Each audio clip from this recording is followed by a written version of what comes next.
আসসালামু আলাইকুম, welcome back to my channel SRT fun and foodies.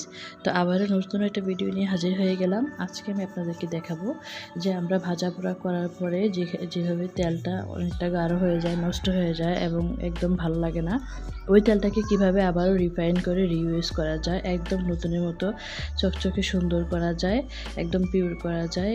এরকম একটা অভিনব পদ্ধতি আমি আপনাদেরকে দেখাবো। 2 মিনিটেই কিন্তু আপনারা এটা করতে পারেন। তো দেখতে পাচ্ছেন প্রথমে কিন্তু আমি কড়াই তেল বসিয়ে ভাজা পোড়া করে আপনাদেরকে দেখিয়ে দিচ্ছি যে কিভাবে আসলে আমরা তেলটা ভাজা পোড়ার সাথে সাথে নষ্ট হয়ে যায়, আস্তে আস্তে কেমন কালারটা হয়ে আসে।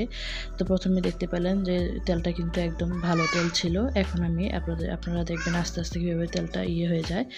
আর আরেকটা বিষয় হচ্ছে কি, যদি আপনারা ভেজা কিছু ভাজেন, যেমন মনে করেন ডালের পেঁয়াজু, আলুর পেঁয়াজু, এগুলো কিন্তু ভেজা, হ্যাঁ, এগুলা ভাজি করলে কিন্তু তেলটা ওইরকমভাবে নষ্ট হয় না, যেগুলো আপনার শুকনা ভাজাভাজি করলে যতটা তেলটা তাড়াতাড়ি নষ্ট হয়ে যায়।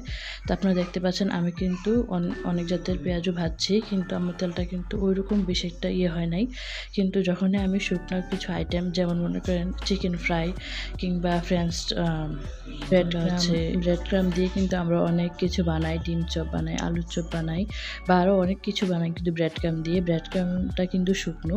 তো এই শুকনো আইটেমটা যখন আমরা ভাজি তখন কিন্তু তেলটা অনেক তাড়াতাড়ি নষ্ট হয়ে যায়। যেমন দেখুন, আমি এই 3টা আইটেম ভাজার পরে আমার তেলটা এরকম পর্যায়ে আছে, নিচে ময়লাগুলো জমে আছে। তো এখন আমি আপনাদেরকে একটা শুকনো আইটেম ভেজে দেখাবো, সেটা হচ্ছে আমার হাতের কাছে ছিল চিড়া। তো আমি এখন আপনাদেরকে এই চিড়াগুলো ভেজে দেখাবো। এগুলো কিন্তু শুকনো আইটেম। আর ইফতারিতে কিন্তু আমরা মুড়ির সাথে চিড়া খেতে সবাই পছন্দ করি। ভাজা চিড়া যেটা, এটা কিন্তু ইফতারির সাথে মুড়ির সাথে মাখাইয়ে খেলে এটা কিন্তু খুব বেশি ভালো লাগে খেতে, অনেক বেশি ক্রিস্পি লাগে। তো আমার দেখা যায় যে একদিনে আমি আধা কেজি 1 কেজি চিড়া ভেজে ঠান্ডা করে কন্টেনারে ভরে রেখে দিই। এরপরে 10-15 দিন চলে যায় আমার। এরপর যখন এই শুকনো আইটেমগুলো ভাজা হয়, এরপর যে অবশিষ্ট তেলটা থাকে, এটা কিন্তু একদম গাঢ় হয়ে যায়, একদম নষ্ট হয়ে কেমন যেন দেখতে লাগে। তো ওই তেলটা কিন্তু আমি আবারও রিফাইন করি। তো ওইটা কীভাবে করি, খুবই একটা সহজ পদ্ধতিতে, ওইটাই আজকে আমি আপনাদেরকে দেখাবো। তো প্রথমেই চিড়াগুলো ভেজে আমি দেখে দিচ্ছি যে তেলটা কতটা নষ্ট হয়ে, কতটা গাঢ় হয়ে একদম হয়ে যায়। আর আরেকটা হচ্ছে কি, আমরা যখন ভাজা পোড়া করি তখন কিন্তু তেলটা খুব বেশি গরম থাকে, তেল থেকে ধোঁয়া ওঠে। তো যখন ওই তেলটা স্মোকিং পয়েন্টে থাকে তখন কিন্তু তেলটা অটোমেটিক্যালি এমনিতেই টানতে শুরু করে, আর তেলটা গাঢ় হতে শুরু করে। এমনিতেই এটা অনেকটা গাঢ় হয়ে যায়। তো আপনারা নিশ্চয়ই দেখতে পাচ্ছেন যে চিড়াগুলো ভাজার সাথে সাথে যে তেলটা কতটা গাঢ় হয়ে আসছে, এটা কিন্তু আরও গাঢ় হবে। তা আমি আপনাদেরকে একদম তেলটা করেই আমি আপনাদেরকে রিফাইন করে দেখাবো যে কতটা সুন্দরভাবে তেলটা পরিষ্কার করা যায়।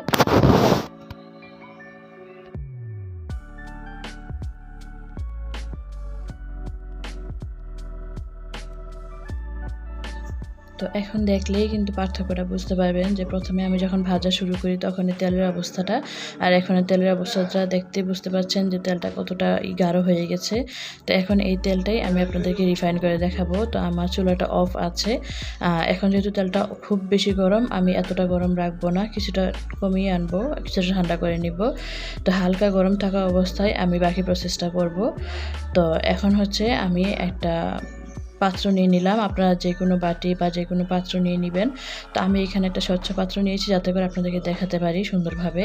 তো এর উপরে আমি একটা ছাঁকনি দিয়ে দিলাম। এরকম ছাঁকনি কিন্তু আমাদের ঘরে প্রায় সবার থাকে, যে কোনো একটা ছাঁকনি দিয়ে দিবেন এরপরে। আর অবশ্যই চেষ্টা করবেন যেন ছাঁকনিটা, যে পাত্রটা নেবেন ওইটার মুখের সাথে সুন্দরভাবে লাগে এরকম, কারণ তেলটা রিফাইন হতে কিছুটা সময় লাগে, 4-5 মিনিট। তো এখন আমি এর ভিতরে টিস্যু নিলাম, দুইটা টিস্যু নিয়ে আমি একটু কুচকে এটার ভিতরে, ছাঁকনিটার ভিতরে ভালোভাবে সেট করে দিলাম।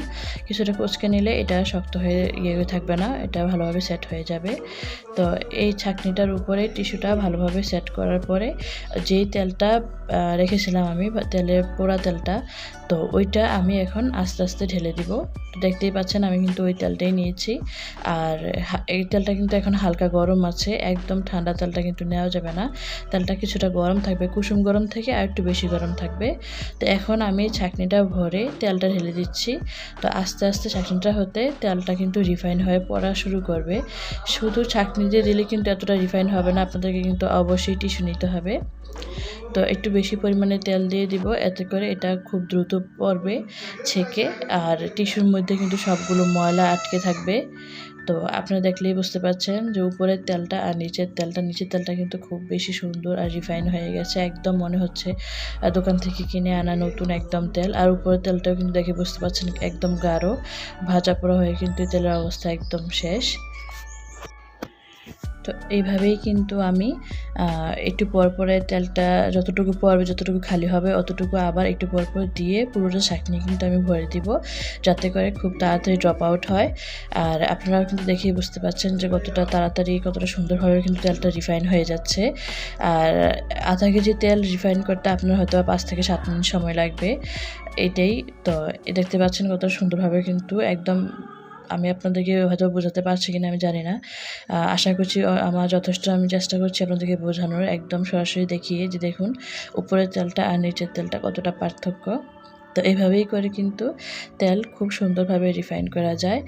আর আপনার ওই তেলটাও দেখতে পাচ্ছেন আমি কিন্তু একটু একটু করে ঢেলে দিচ্ছি, আর নিচে কিন্তু অনেকটা ময়লা জমে আছে। তো আমি আস্তে আস্তে সবটা তেলেই রিফাইন করে আপনাদেরকে দেখাচ্ছি।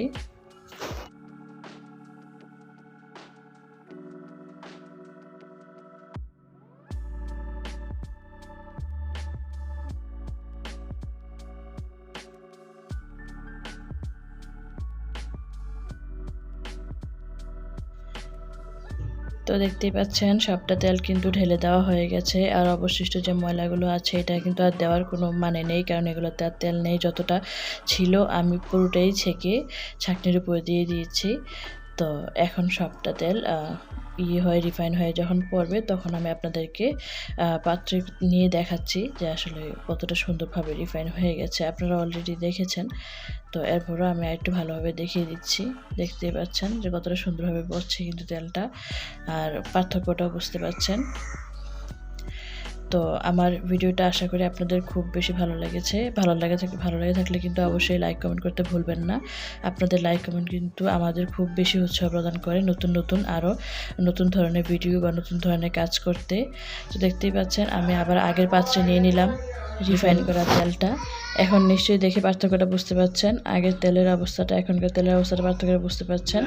আমি ওই বাটি থেকে এই পাত্রে আবার তেলটা ঢেলে নিয়েছি, আর এক্সট্রা যে ময়লাটা বের হয়েছে ওই ময়লাটাও দেখিয়ে দিচ্ছি আপনাদেরকে। দেখতে পাচ্ছেন টিস্যুর মধ্যে কিন্তু অনেকটা ময়লা জমে আছে, আর উপরে একটা টিস্যু আমি ফেলে দিয়েছিলাম আগেই। তো আশা করছি আমার আজকের ভিডিওটা আপনার কাছে ভালো লেগেছে। ভালো লেগে থাকলে অবশ্যই লাইক কমেন্ট সাবস্ক্রাইব করবেন, আমার জন্য দোয়া করবেন। আল্লাহ হাফেজ।